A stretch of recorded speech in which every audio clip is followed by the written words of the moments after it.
I was 18 years old when I got married. I belonged to a very conservative family, a Baloch family, where good daughters never say no to their parents.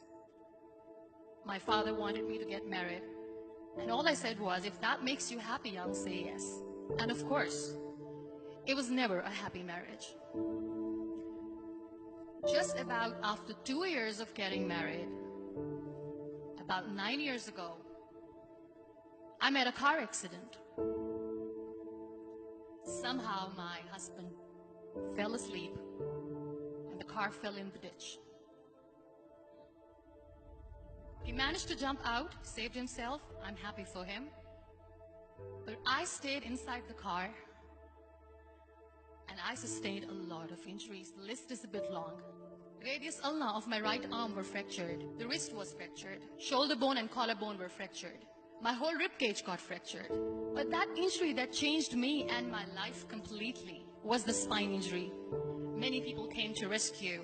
They gave me CPR. They dragged me out of the car. And while they were dragging me out, I got the complete transection of my spinal cord. Those 2.5 months in the hospital were dreadful. I was at the verge of despair. One day, doctor came to me and he said, well, I heard that you wanted to be an artist, but you ended up being a housewife. I have a bad news for you. You won't be able to paint again. Next day, doctor came to me and said, your spine injury is so bad, you won't be able to walk again. I took a deep breath and I said, it's all right. Next day, doctor came to me and said, because of your spine injury and the fixation that you have in your back, you won't be able to give birth to a child again. That day, I was devastated. I started to question my existence. Why am I even alive? So what kept me going was, one day I asked my brothers, I know I have a deformed hand, but I'm tired of looking at these white walls in the hospital and wearing these white scrubs. Bring me some colors, bring me some small canvas. I want to paint. So the very first painting I made was on my deathbed, where I painted for the very first time. What an amazing therapy it was. Without uttering a single word, I could paint my heart out. I could share my story. People used to come and say, what lovely painting. So much color. Nobody could see the grief in it. Only I could. And that day I decided that I'm going to live life for myself. I am not going to be that perfect person for someone. I am just going to take this moment and I will make it perfect for myself. That I'm going to fight my fears. So I wrote down one by one all those fears. And I decided that I'm going to overcome these fears one at a time. You know what was my biggest fear? Divorce. But the day I decided that this is nothing but my fear, I liberated myself by setting him free. And I made myself emotionally so strong that the day I got the news that he's getting married, I sent him a text that I'm so happy for you and I wish you all the best. And he knows that I pray for him today.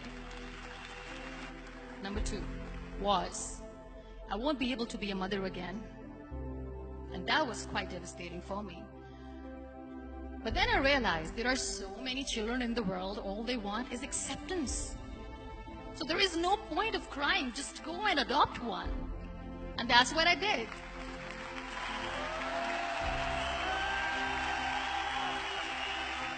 I gave my name in different organizations, different orphanages, and I waited patiently.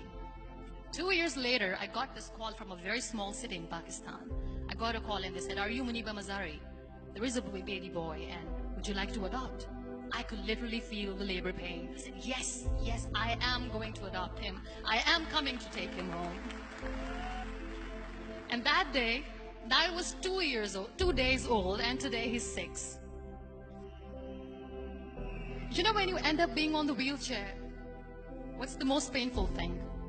People think that they will not be accepted by the people because we, in the world of perfect people, are imperfects. So I decided to appear more in public. I started to paint.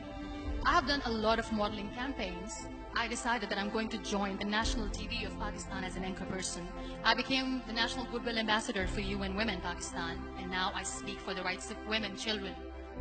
I was featured in BBC 100 Women for 2015. I'm one of Forbes 30 under 30 for 2016. So when you accept yourself the way you are, the world recognizes you. It all starts from within. We have this amazing fantasy about life. This is how things should work. This is my plan. It should go as per my plan. If that doesn't happen, we give up. I never wanted to be on the wheelchair. Never thought of being on the wheelchair. This life is a test and a trial, and tests are never supposed to be easy. So when you are expecting ease from life, and life gives you lemons, then you make the lemonade, and then do not blame life for that. It is okay to be scared. It is okay to cry.